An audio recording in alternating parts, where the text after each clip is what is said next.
and that his name, the name of the Almighty, has been hidden basically in plain sight in documents never translated over into the English. And what I love about Salkinson and Delitzsch is they were writing for Jewish audiences. No Jew would pick that up and say, oh yeah, that sounds like Hebrew.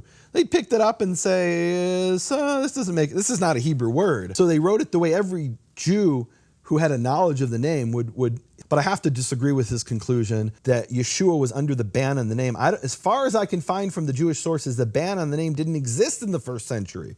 And the rabbis say in the first century, this is the greeting of ancient Israel.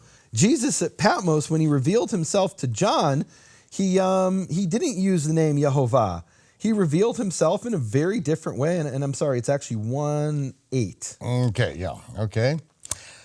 This is King James. Yeah. I am Alpha and Omega, the beginning and the ending, saith the Lord, which is, and which was, and which is to come, the Almighty. So here, according to the understanding of this Yahweh at Patmos by McDonough, and most Christian scholars, this is Jesus talking, and he's saying, I'm the Alpha and the Omega, the first and the last. That's what it means, the first and the last letters of the alphabet. And now was the chance to say that he's Yehovah, and he doesn't say it. And the beautiful thing here is in this Hebrew manuscript in the British Library. Now, is this the Hebrew original? I don't know. This is one of these manuscripts that shows up, and we don't know if it was translated from Greek or if this is an early Hebrew manuscript. And it isn't. It's a manuscript. It's handwritten. It is ancient. It shows up. This particular manuscript, I believe, was purchased in the 17th century. It probably shows up. It was probably written about 100 years before that. And here's what it says in Hebrew. He says, "Ani ha'alef ve'hatav." I am the Aleph and the Tav. Omer Yehovah ha'Elohim. Says Yehovah Elohim, Yehovah God. So here he's speaking, the speaker here saying, I'm the Aleph and the Tav. And it's beautiful because in Greek it says Alpha and Omega, which is the first and last letters of the Greek alphabet. The first and last letters of the Hebrew alphabet are Aleph and Tav. Now I've heard people speculate that in the original Hebrew it wouldn't have said Alpha and Omega, it would have said Aleph, Tav. Okay, that could be.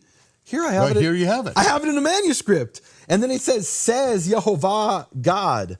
And Yehovah there is written with the full vowels as Yehovah, not as Yahweh, not as Yahuwah, but as Yehovah from this manuscript.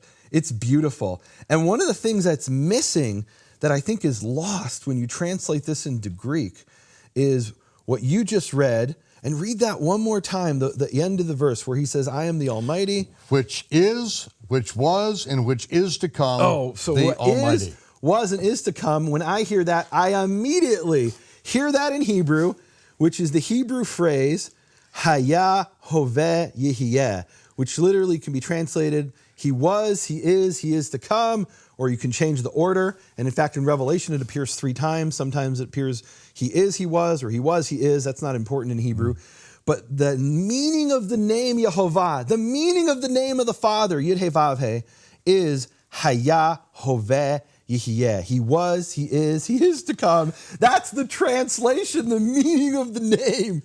And it says it there in Revelation. Right, 1:8, and it goes right back to when Moses was given the name. What shall I tell them your name is? It's beautiful. Right. Take us to... Right, well, so Michael, I was recently, I do this podcast called Hebrew Voices, and I was interviewing this Samaritan leader, man who's written 107 books. Really smart guy. He's considered the top Samaritan scholar, meaning among the Samaritans. And I asked him the question which was obvious to me. I said, how do you Samaritans pronounce God's name, Yud-Heh-Vav-Heh? He says, we don't pronounce the name. I said, really? Okay, well, how'd you pronounce it in ancient times? He said, we never pronounced it.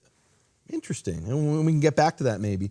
But he says, but I can tell you what it means. I said, well, what does it mean? I know what it means, but what do you think it means? He says it means Haya Hoveh Yehiyeh. He was, he is to come. So why do you think it means that? I know why it means that. And he said the same reason any Jew would say. Exodus 3:14, God reveals himself to Moses and he says, Ehiyeh asher ehiyeh, which literally is, I will be that which I will be, or I am that which I am. And that is from the Hebrew verb to be. And in the very next verse, he says, and Yehovah said further to Moses, thus shall you say to the children of Israel, and then he reveals his name, Yehovah, Yud-Heh-Vav-Heh. And what you have to understand is when you read this in Hebrew, this is patently obvious. When you have the prefix, the aleph prefix as an ehiyah, asher ehiyah, it means I am. And when you have the yud prefix, as in Yehovah, it means he will be. So Yehovah presents himself and says, I will be that which I will be. And he says, this is what you're going to call me. You're not going to call me I am. You're going to call me Yehovah, which is a combination of the three forms of the verb hayah, hoveh, yehiyah. Even the Samaritans know that. Every Jew knows that. We sing it in the synagogue. I grew up singing it in the synagogue. Vehu hayah, vehu hoveh, vehu yehiyeh b'tifara. Every synagogue in the world, maybe they have a different tune and maybe they sing it better than me, but every synagogue in the world, they know that the name means hayah, hoveh, yehiyeh. And even the book of Revelation, to me, Michael, that's three witnesses. The Samaritans, and this, you can't tell me the Samaritans got this from the Jews, right? They say they have their independent line of information. According to 2 Kings 17, that independent line of information goes to the time of the time of Hezekiah, 700 BC, right? They were broken off from the Jews from 700 BC, and they know what they learned from their priests that came from the 10 tribes is the name means hayah, hoveh, yehiyeh. Jews know it's hayah, hoveh, yehiyeh, and even the book of Revelation says 3 times it says it. That his name is, he says, was, is, and is to come. That's the meaning of the name Yehovah. So the actual name's lost in the Greek, but the meaning of the name appears. They didn't lose that. And the reason is there was no ban on the meaning of the name. The Jewish ban and the Roman ban pertain to the pronunciation of the name Yehovah, but the meaning of the name, I don't think the Romans even knew the significance of that. They didn't catch it. They didn't tie into it. It's beautiful. It's right there in this Hebrew revelation. Oh, and in the Greek, it's even there in the Greek. That's the beauty of it. So his book, Yahweh on Patmos, what comes out of Patmos refutes everything that he says, that his name was not spoken right there, coming from Patmos in Hebrew. At least this Hebrew manuscript of it does. And one of the interesting things, Michael, I was curious because, look, I feel like when we're talking about the Shem Tov's Hebrew Matthew, we're on really solid ground. We can trace it back definitively to a 14th century rabbi who copied it from some earlier source. With this Hebrew revelation, we're at the beginning of the research. I can't say definitively this is our Hebrew original.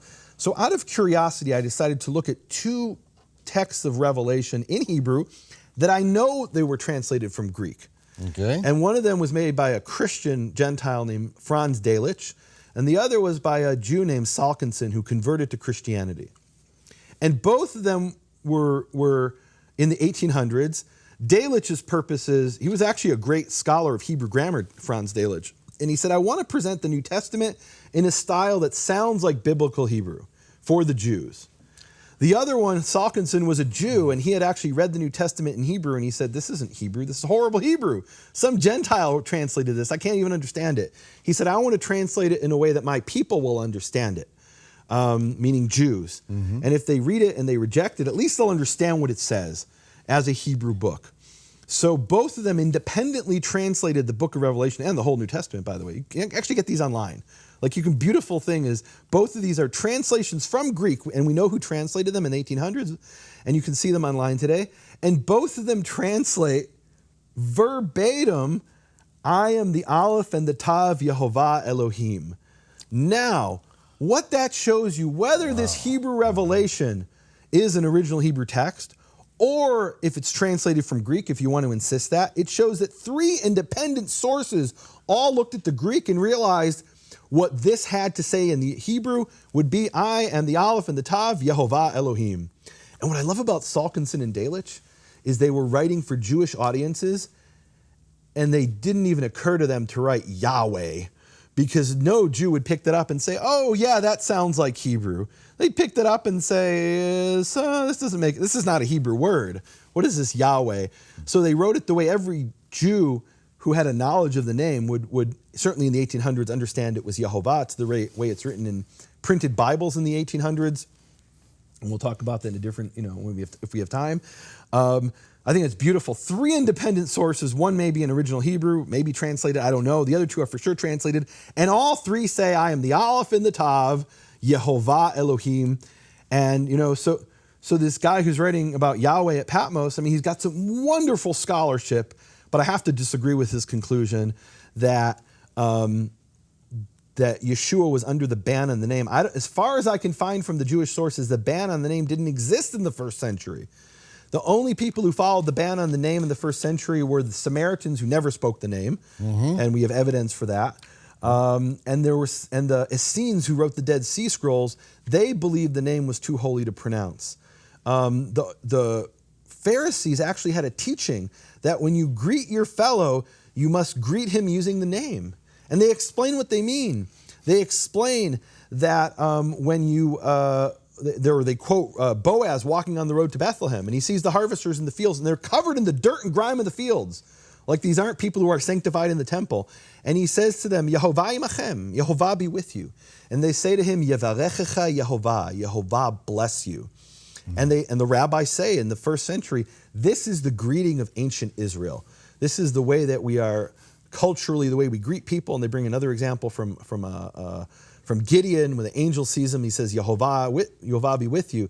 And the beauty of the story there is that Gideon in Judges 6, he thinks, well, this is just a greeting. It's like he's saying to me, hello, how are you? And the angel says, no, when I say Yehovah is with you, I mean he's with you. Like he mistakes it for a greeting at first. But he's like, no, I'm not just anybody saying this. I'm, an angel saying this. Beautiful, beautiful things there. So the point is, in the first century, that's an anachronism to say that Yeshua didn't speak the name. There was a rabbi I've talked about in my book, Shattering the Conspiracy of Silence, and in the Open Door series, I talk about this. There was a rabbi named Hanina ben Teradion, who during the time of the Hadrianic persecutions, he was a rabbi, and he was burned at the stake by the Romans, we're told, for speaking the name the way it was written, meaning as Yehovah.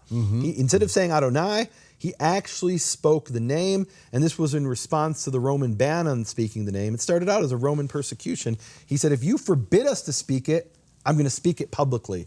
And it cost him his life. And the Roman persecution of Hadrian, just to give you an idea, Hadrian died, and so the persecutions continued up until the year 138. That's 100 years after Yeshua's ministry. There was a rabbi burned at the stake for speaking the name. So you're telling me Yeshua, when he was preaching in Galilee, didn't speak the name? And do we have time to get to John 17, Michael? Nehemiah, it's exciting. We don't. Oh, no. Let me stop right here. Okay. I've got to do this. Nehemiah's book, Shattering the Conspiracy of Silence. You just heard a tidbit here. 100 years after Yeshua, the rabbis in the Galilee. In Galilee. The grave is still there of that rabbi Sure up is. in the Galilee, burned alive in the streets with a Torah scroll wrapped around him because he was going against the Roman ban to speak the name. And that his name, the name of the Almighty, has been hidden basically in plain sight, but in documents never translated over into the English. Ladies and gentlemen, I was reading this book. I got it from Nehemiah just before heading over to Israel. I was on the plane. I began reading it. And the third time, I was sitting there just weeping openly, and I said, I got to put this thing down. I just can't. I just can't be crying in this plane on the way to Israel, because it is so beautifully constructed and in telling the story. And ladies and gentlemen, this is Bible prophecy being fulfilled. That's why we're taking the time to do this, because there is coming a time that not only the Gentiles, but all of Israel are implored to call upon the name, the real name, not some kind of Gentile abomination, not some kind of stretching the wild imagination, but Nehemiah is going to take you into manuscripts, never translated into any other language, things that have been hidden for centuries.